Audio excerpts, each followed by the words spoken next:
I've had a significant amount of times where I was the only person of my race in a space.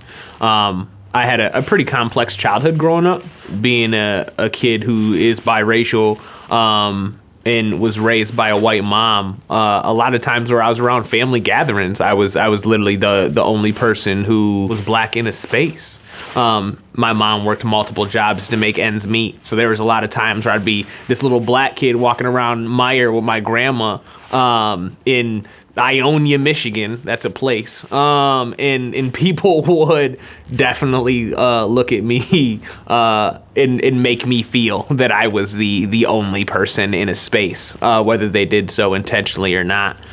People want to think that shit is not segregated. It is. You know what I'm saying? Like, I mean, you can see it all over the place. But me growing up, man, like, was I the only black person in space? Yeah, man, I was the only black dude on the swim team. You know what I'm saying? Like, there was multiple times where we went to other schools, man, where I would be the only black person, man.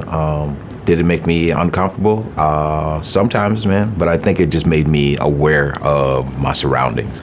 Man, I learned a long time ago that I don't represent all black people in the world. So, like, to even try to put that pressure on myself is beyond stupid, ignorant, and unfathomable.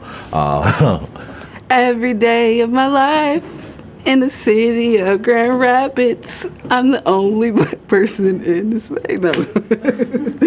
Oh, gosh. I worked at a brewery.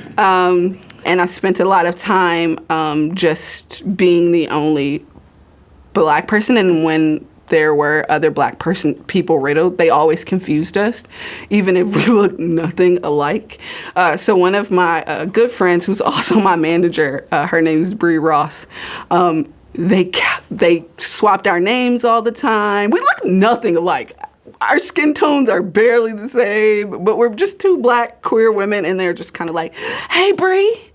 And that's something that I experience a lot when I'm in spaces with predominantly white people. If there's any type of similarity, or if they are like checking their mental Rolodex and you check off any box that looks like some other black person, they think that you're that person. Like, I used to wear my hair in an afro, and I remember this white man was just kind of like, oh my God, you look just like Ben Wallace.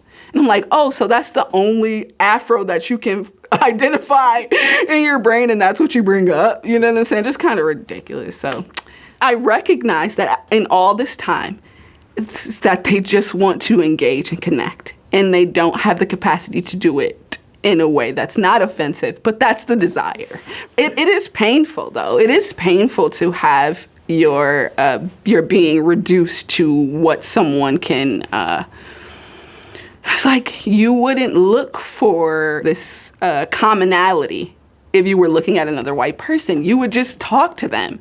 And so, you know, that separation that's created is the painful part. It's like, wow, you think I'm less than human almost. So much that you have to try to find something to forge this connection when we have two beating hearts.